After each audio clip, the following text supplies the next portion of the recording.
शुभ सकाळ पिलामाने आज आमे तृतीय श्रेणीर आम भाषा आम साहित्य बहिर षष्ठ अध्याय तुलसी दुई पत्रु बासे विषय बा पाठटी को पढ़ा। तुलसी दुई पत्रु बासे पाठटी को पढ़ा।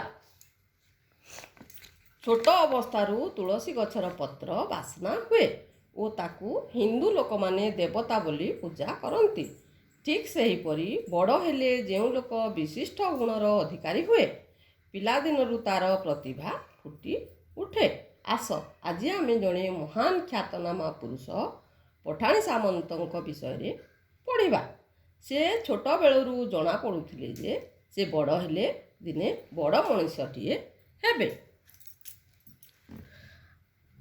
तुलसी दुई पत्रु बासे आम जन्मभूमि ओडिशा एक पुण्य क्षेत्र।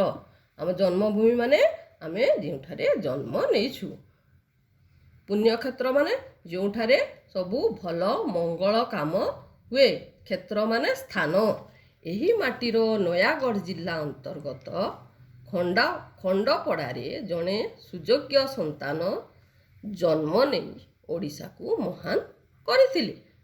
से हेले ओडिशार प्रथम ज्योतिर्विज्ञानी पठाणी सामंत। ज्योतिर्विज्ञानी माने कौन? ज्योतिष विज्ञान जानिथिबा पंडित। से ओडिशार प्रथम ज्योतिष विज्ञान जानिथिबा पंडित पठाणी सामंत। तांकर पूरा नाम थिला सामंत चंद्रशेखर सिंह महापात्र। तुलसी दुई पत्रु बासिला परी तांक प्रतिभा माने तांक विचक्षण बुद्धि पिला बेलरू ही जना पड़िथिला। छोट बेलरू से शून्य आकाश को देखा भल पाउथिले। छोट बेलरू से कौन देखा भल पाउथिले? शून्य आकाश को। शून्य आकाश को माने खाली आकाश को देखा भल पाउथिले। खंड खंड मेघमाला पवन स्पर्श रे आसी किपरि बदली जाउछंती ताकू से भल भावरे निरीक्षण करुथिले।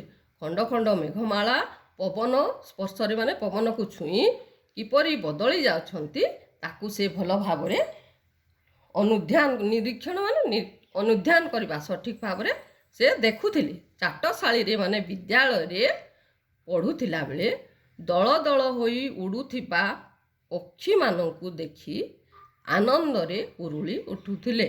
से कौन होथिले ना? विद्यालय रे पढ़िला बेले दल दल होई उड़ीथिबा पक्षी माननकु देखि आनंद रे कुरुली उठुथिले माने बहुत खुशी हो जाउथिले, आनंदित हेउथिले। केउ पक्षी केते बेगरे उड़ुछि मेघ ओ पक्षी मध्यरे दूरता केते ताहा कौतूहल सह गणना करुथिले। कौतूहल सहित गणना करुथिले माने आग्रहर सह गणना करुथिले। खेलु खेलु आखि आगरे रंगीन काच धरी सूर्य को से देखा चेष्टा करुथिले। से खेलु खेलु कौन करथिले? आखि आगरे रंगीन काच धरी सूर्य को देखा चेष्टा करुथिले। अनेक समय रे कौनसी एक बरगछ निकट को जाई ता तले बसुथिले। सूर्य गति अनुजाई खंडिए काठी द्वारा गछर उच्चता कहीदे पारुथिले। कौन करथिले? सूर्य गति अनुजाई खंडिए काठी द्वारा गछर उच्चता को गछर केते उच्च से कहीदे पारुथिले। रात्रि रे ध्रुव तारा सप्तर्षि मंडल ग्रह और नक्षत्र मानकर गति उदय और अस्त आदि समयर हिसाब तालपत्र रे लेखि रखुथिले। तालपत्र माने आजिकाली आमे जेमिति कागज रे लिखुछु आग तालपत्र रे लेखि रखुथिले। पठाणी सामंत प्राय 10 वर्ष बयस रे तांक पिता श्यामबंधु सिंह सामंत ठारू ज्योतिष विद्या शिक्षा करिथिले। सेतेबेले गणना करिबा पई कौनसी यंत्रर व्यवहार नथिला। सामंत चंद्रशेखर प्राचीन माने पुराणा ग्रंथ माने बही को पढ़ी एक बाउंश नली साहाय्य रे ध्रुवतारा ग्रह और नक्षत्र मानकर गतिविधि और दूरत्व निरूपण କରୁଥିଲେ, ନିରୂପଣ କରୁଥିଲେ ମାନେ ଠିକ୍ କରୁଥିଲେ, ନିର୍ଦ୍ଧାରଣ କରୁଥିଲେ, ନିର୍ଣ୍ଣୟ କରୁଥିଲେ। ପଠାଣି ସାମନ୍ତଙ୍କ ଏଭଳି ଆଗ୍ରହ ଦେଖି ଲୋକେ କାବା ହେଉଥିଲେ ମାନେ ପଠାଣି ସାମନ୍ତଙ୍କର ଏଭଳି ଆଗ୍ରହ ଦେଖି ଲୋକେ କାବା ହେଉଥିଲେ ମାନେ ଆଶ୍ଚର୍ଯ୍ୟ ହେଉଥିଲେ। କହୁଥିଲେ ଏ ପିଲା ଦିନେ ନା ଦିନେ ଜଣେ ବଡ଼ ଜ୍ୟୋତିର୍ବିଦ୍ ହୋଇ ଦେଶର ଟେକ ରଖିବ, ମାନେ ଦେଶର ନାଁ ରଖିବ। ସତକୁ ସତ ସେଇଆ ହିଁ ହେଲା। ଦିନେ ସେ ବଡ଼ ହୋଇ ସାରା ପୃଥିବୀରେ ପୂଜିତ ହେଲେ। ଦିନେ ସେ ବଡ଼ ହେଲା ପରେ କ'ଣ ହେଲେ? ସାରା ପୃଥିବୀରେ ପୂଜା ପାଇଲେ। ପଠାଣି ସାମନ୍ତଙ୍କର ଆଉ ଏକ ଅଭ୍ୟାସ ଥିଲା। ନିଜ ଘରଠାରୁ ଅନ୍ୟ ଲୋକଙ୍କ ଘରର ଦୂରତା ନିଜ ପାହୁଣ୍ଡରେ ମାପି ହିସାବ କରି ରଖୁଥିଲେ। ସେ କ'ଣ କରୁଥିଲେ? ନିଜ ଘରଠାରୁ ଅନ୍ୟ ଲୋକଙ୍କର ଘରର ଦୂରତା କେତେ ନିଜ ପାହୁଣ୍ଡରେ, ମାନେ ପାହୁଣ୍ଡ ମାନେ କ'ଣ? ପାଦ ଗୋଇଠି ଠାରୁ ବୁଢ଼ା ଆଙ୍ଗୁଳି ପର୍ଯ୍ୟନ୍ତ ମାପ ହିସାବ କରି ରଖୁଥିଲେ। ସବୁଠାରୁ ଆଶ୍ଚର୍ଯ୍ୟ କଥା ହେଲା ଯେ ତାଙ୍କ ଘରର ଅଗଣାଠାରୁ ପୁରୀ ଜଗନ୍ନାଥ ମନ୍ଦିରର ଦୂରତା 1,51,200 ପାହୁଣ୍ଡ ବୋଲି ଗଣନା କରିଥିଲେ। ସେ ଖୁବ୍ ପରିଶ୍ରମୀ ଥିଲେ। କିଏ?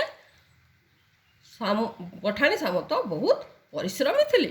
କଠୋର ସାଧନା ବଳରେ ସେ ଏକ ମାନଯନ୍ତ୍ର ତିଆରି କରିଥିଲେ। ସେ କ'ଣ କରିଥିଲେ? ଏକ ମାନଯନ୍ତ୍ର ତିଆରି କରିଥିଲେ। ମାନଯନ୍ତ୍ର ମାନେ ଗୋଟିଏ ମାପିବାର ଯନ୍ତ୍ର ତିଆରି କରିଥିଲେ। ଏହି ଯନ୍ତ୍ର ସାହାଯ୍ୟରେ ବଡ଼ ବଡ଼ ପର୍ବତ ଓ ବୃକ୍ଷର ଦୂରତା ମାପି ପାରୁଥିଲେ। ନିଜର ଅସାଧାରଣ ବୁଦ୍ଧି ବଳରେ ଖଣ୍ଡିଏ ବାଉଁଶ ନଳି ସାହାଯ୍ୟରେ ସେ ସୌରମଣ୍ଡଳକୁ ମାପି ପାରିଥିଲେ। ସୌରମଣ୍ଡଳ ମାନେ ମହାକାଶରେ ଥିବା ସୂର୍ଯ୍ୟଙ୍କ ସହିତ 8ଟି ଗ୍ରହ, ଉପଗ୍ରହ, ଗ୍ରହାଣୁପୁଞ୍ଜ, ସେମାନଙ୍କୁ ନେଇ ଗଠିତ ଗୋଟିଏ ପରିବାରକୁ ଆମେ ସୌରମଣ୍ଡଳ କହିଥାଉ। ସେ କ'ଣ କରିଥିଲେ? ନିଜର ଅସାଧାରଣ ବୁଦ୍ଧି ବଳରେ ଖଣ୍ଡିଏ ବାଉଁଶ ନଳି ସାହାଯ୍ୟରେ ସେ ସୌରମଣ୍ଡଳକୁ ମାପି ପାରିଥିଲେ। କାଠ ଓ ବାଉଁଶ ନଳି ସାହାଯ୍ୟରେ ସେ ଯେଉଁ ସବୁ ଯନ୍ତ୍ର ଉଦ୍ଭାବନ କରିଥିଲେ, ମାନେ ସେ ଯନ୍ତ୍ର ଆଗରୁ ନଥିଲା, ସେ ବୁଦ୍ଧି ଖଟେଇ ବାହାର କରିଥିଲେ। ସେଗୁଡ଼ିକର ନାମ ହେଲା ଶଙ୍କୁ, ଖଗୋଳ ଓ ଉଲମ୍ବୀ ଚକ୍ର ଆଦି। ଏଥି ନିମନ୍ତେ ତାଙ୍କୁ ମହାମହୋପାଧ୍ୟାୟ ଉପାଧି ମାନେ ଯୋଗ୍ୟ ବ୍ୟକ୍ତିଙ୍କୁ ଦିଆଯାଇଥିବା ସମ୍ମାନ ସୂଚକ ପଦବୀ। ଏଥି ନିମନ୍ତେ ତାଙ୍କୁ ମହାମହୋପାଧ୍ୟାୟ ଉପାଧି ଦିଆଯାଇଥିଲା। ତାଙ୍କ ଦ୍ୱାରା ନିର୍ମିତ ସୂର୍ଯ୍ୟଘଡ଼ି ମାନେ କ'ଣ? ସୂର୍ଯ୍ୟ କିରଣରେ ଯେଉଁ ଛାଇ ସୃଷ୍ଟି ହୁଏ ତାକୁ ଦେଖି ସମୟ ଜଣାଯାଏ। ତାଙ୍କ ଦ୍ୱାରା ନିର୍ମିତ ସୂର୍ଯ୍ୟଘଡ଼ି ଆଜି ବି ରେଭେନ୍ସା କଲେଜ ହତାରେ ଶୋଭା ପାଉଅଛି। ତାଙ୍କ ଗଣନା ସୂତ୍ର ଅନୁସରଣ ମାନେ ତାଙ୍କର ଗତିପଥକୁ ଦେଖି ଏବେ ମଧ୍ୟ ସୂର୍ଯ୍ୟପରାଗ ଓ ଚନ୍ଦ୍ରଗ୍ରହଣର ସମୟ ଠିକ୍ ଭାବେ ନିରୂପଣ ମାନେ ନିର୍ଦ୍ଧାରଣ କରାଯାଇ ପାରୁଅଛି। ପଠାଣି ସାମନ୍ତ ତାଙ୍କର ପ୍ରଗାଢ଼ ମାନେ କ'ଣ? ପ୍ରଗାଢ଼ ମାନେ ପ୍ରଚୁର। ପଠାଣି ସାମନ୍ତ ତାଙ୍କର ପ୍ରଗାଢ଼ ପାଣ୍ଡିତ୍ୟ ମାନେ ଜ୍ଞାନ ବଳରେ ଯେଉଁ ସବୁ ସାମାଜିକ ତଥ୍ୟ, ଗଣିତ ବିଦ୍ୟା ଓ ଆକାଶ ତତ୍ତ୍ୱ ମାନେ କୌଣସି ବିଷୟରେ ଅଧିକ ଜ୍ଞାନ ଆହରଣ କରିବା, ତତ୍ତ୍ୱର ଆବିଷ୍କାର ଓ ଉଦ୍ଭାବନ କରି ଯାଇଛନ୍ତି, ତାକୁ ଆମେ ଭୁଲି ପାରିବା ନାହିଁ। ଆବିଷ୍କାର ମାନେ କ'ଣ? ଯାହା ଆଗରୁ ଅଛି କିନ୍ତୁ କେହି ଜାଣିନାହାନ୍ତି, ସେହିପରି ଜିନିଷକୁ ଖୋଜି ଲୋକଙ୍କ ପାଖରେ ପରିଚିତ କରାଇଦେଲେ ତାକୁ କୁହାଯାଏ ଆବିଷ୍କାର। ନ୍ୟୁଟନ ମାଧ୍ୟାକର୍ଷଣ ଶକ୍ତି ଆବିଷ୍କାର କରିଥିଲେ। ଯେଉଁ ଜିନିଷ ଆମେ ଉପରକୁ ଫିଙ୍ଗିବା ତାହା ତଳେ ପଡ଼ିଯାଏ। ପିଲାମାନେ କାହିଁକି ପଡ଼ିଯାଏ? ପୃଥିବୀର ଗୋଟିଏ ମାଧ୍ୟାକର୍ଷଣ ଶକ୍ତି ଅଛି। ସେହି ଶକ୍ତି ଜିନିଷଟିକୁ ତଳକୁ ଟାଣି ଆଣେ। ଏହା ନ୍ୟୁଟନ ଆବିଷ୍କାର କଲେ। ପିଲାମାନେ ଏବେ ଆବିଷ୍କାରର ଅର୍ଥ ବୁଝିପାରିଲ? ଆବିଷ୍କାର କଲେ ଏବଂ ଲୋକମାନଙ୍କ ପାଖରେ ପରିଚିତ କରାଇଲେ। ଭାସ୍କୋଡା ଗାମା ଭାରତକୁ ଜଳପଥ ଆବିଷ୍କାର କରିଥିଲେ। ଭାରତକୁ ଜଳପଥ ଆଗ ନଥିଲା, କିନ୍ତୁ ଲୋକମାନେ ଜାଣିନଥିଲେ। ସେ ଲୋକଙ୍କ ପାଖରେ ସେହି ଜଳପଥକୁ ପରିଚିତ କରାଇଲେ। ଉଦ୍ଭାବନ ମାନେ କ'ଣ? ଉଦ୍ଭାବନ ମାନେ ଯାହା ଆଗରୁ ଆଦୌ ନଥିଲା, କେହି ଜଣେ ବୁଦ୍ଧି ଖଟାଇ ନୂଆ କରି ବାହାର କଲେ, ତାକୁ କୁହାଯାଏ ଉଦ୍ଭାବନ। ମାର୍କୋନି ବେତାର ଯନ୍ତ୍ର ଉଦ୍ଭାବନ କରିଥିଲେ। ମାର୍କୋନି କ'ଣ କରିଥିଲେ? ଉଦ୍ଭାବନ କରିଥିଲେ। ତା'ମାନେ କ'ଣ? ସେ ନିଜର ବୁଦ୍ଧି ଖଟାଇ ତାକୁ ରେଡ଼ିଓ ଯନ୍ତ୍ର, ବେତାର ଯନ୍ତ୍ରକୁ ବାହାର କରିଥିଲେ। ମୋବାଇଲ, ଟିଭି ସବୁ ଆଗରୁ ନଥିଲା। ବୈଜ୍ଞାନିକମାନେ ନିଜର ବୁଦ୍ଧି ଖଟାଇ ଏସବୁକୁ ଉଦ୍ଭାବନ କରିଛନ୍ତି। ତାକୁ ଆମେ ଭୁଲି ପାରିବା ନାହିଁ। ପୃଥିବୀରେ ଜ୍ୟୋତିର୍ବିଜ୍ଞାନ ଯେତେ ଦିନ ଯାଏ ଥିବ, ସେତେ ଦିନ ପର୍ଯ୍ୟନ୍ତ ସାମନ୍ତ ଚନ୍ଦ୍ରଶେଖର ଅମର ହୋଇ ରହିବେ। ସେ ଆମ ଆଗରେ କେବେ ବି ମରିବେ ନାହିଁ। ଅମର ମାନେ କ'ଣ? ଯାହାର ମୃତ୍ୟୁ ହୁଏ ନାହିଁ, ହୋଇ ରହିଥିବେ। ହଉ ପିଲାମାନେ, ଆଉ ଗୋଟିଏ ଶ୍ରେଣୀରେ ମୁଁ ତୁମମାନଙ୍କୁ କଷ୍ଟ ଶବ୍ଦର ଅର୍ଥ ଗୁଡ଼ିକ ଲେଖିଦେବି। ଧନ୍ୟବାଦ।